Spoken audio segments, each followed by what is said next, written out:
Welcome to Handheld Gaming Reviews, a channel dedicated to reviewing and comparing the performance of games on handheld devices. If you enjoy this content, a like and subscribe will go a long way to helping the channel and keeping me motivated to make more videos. In today's video, we're going to take a look at the USB-C docks and dongles I have and their compatibility with the Steam Deck and ROG Ally. The USB-C docks I have were all marketed as Steam Deck docks that were compatible with the Ally. The USB-C dongles I have were bought primarily for our laptops, but I've tested them with the handhelds in case anyone's looking for a smaller and cheaper option to take with them on the go. The docks I have are made by JSOX, Mockin and Sabrent. The USB-C dongles I have are made by Signet and Lentian. So first, let's get into the I/O. All of these docks carry with them a USB-C power input supporting up to 100 watts. In addition, the JSOX dock has one HDMI 2.0 output supporting 4K at 60Hz, 3 USB-C A 3.0 ports, and a gigabit Ethernet port. The Mockin dock has a HDMI 2.0 output supporting 4K at 60Hz, 3 USB-C A 3.1 ports, and a gigabit Ethernet port. The Sabrent dock has a HDMI 2.0 output supporting 4K at 60Hz, 1 USB-C 3.0 input, and 3 USB-C A 3.0 inputs. The Signet dongle has 1 USB-C input, 1 USB-A 3.0 input, 1 HDMI output, which I think is 2.0 4K at 60, although I've only tested this with a 1080p display, a SD card, and a micro SD card reader. The Lentian dongle has 2 USB-C A 2.0 inputs, 1 USB-C A 3.0 input, 1 HDMI output, which I think is 2.0 4K at 60, although I've only ever tested this with a 1080p display as with the Signet dongle. It also has an SD and micro SD card slot. Look and feel. In terms of build quality,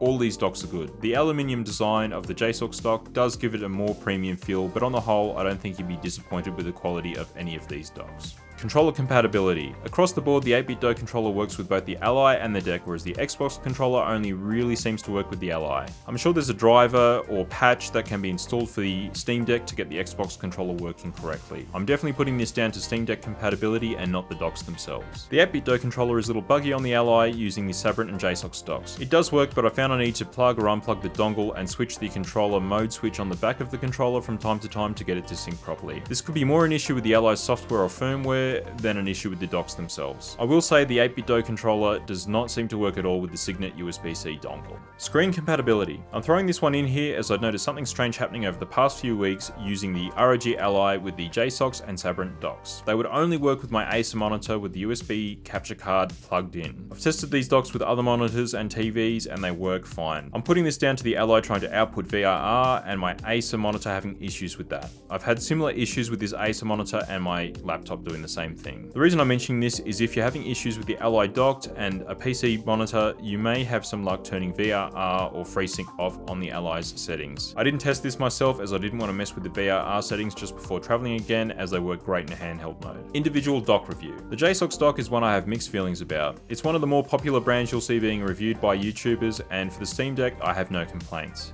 For the ROG Ally, it's the only dock of the 3 I own that fits the Ally comfortably. The Ally does fit in the other docks, but it's a tight fit. If I didn't have a screen protector on the Ally, I might be worried about the screen being scratched, although it's probably just my paranoia coming out. The reason I have mixed feelings about the JSOX dock is while in my recent testing it gets the tick of approval working with both the Steam Deck and ROG Ally with my external monitor, TV, USB-C, keyboard and mouse combo, Xbox and 8BitDo controllers, I found with this dock more than others I need to plug or unplug various I/O such as the game controller dongles to get them to work correctly. Also, it tends to have electrical arcs if you come into close contact with the dock when you plug the power in or swap out HDMI cables. This is likely only going to be an issue for you if, like me, you're swapping in capture cards or other devices on a regular basis. Otherwise, in a practical sense, if you just don't turn on the power at the power point or outlet until you have everything plugged in, you'll be fine. The Mockin dock feels sturdy and works well with both consoles. The only thing holding it back is it seems to have issues connecting with my USB capture card.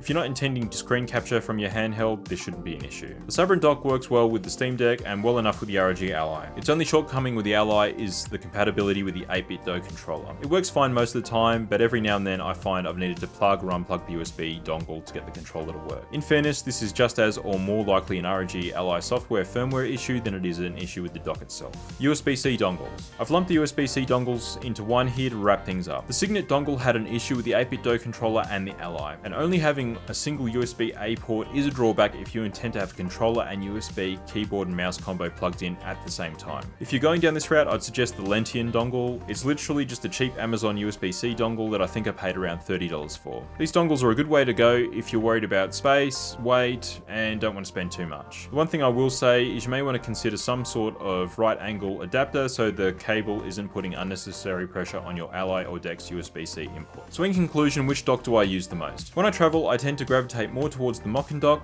Aside from the weird incompatibility with my USB capture card, it works great with the 8-bit Do controller and my keyboard and mouse combo for either the DeX or the Ally. As I mentioned earlier, it's a bit of a tight fit for the Ally, so if scratching your screen is a concern and you get this dock, I'd recommend a screen protector. The Sabrent dock is fine if you're planning to use it for a Steam Deck, although it's a tight fit for the Ally and has some quirks with the 8-bit Do controller. The JSOC dock fits both consoles physically the best. It does have some quirks with USB peripherals with the Ally. Again, this could just be down to the Ally software or firmware, and the issues may resolve themselves over time. So that's it for my USB-C dongle and dock review. If you've made it to the end of this video, thanks for watching, and I'll catch you in the next one.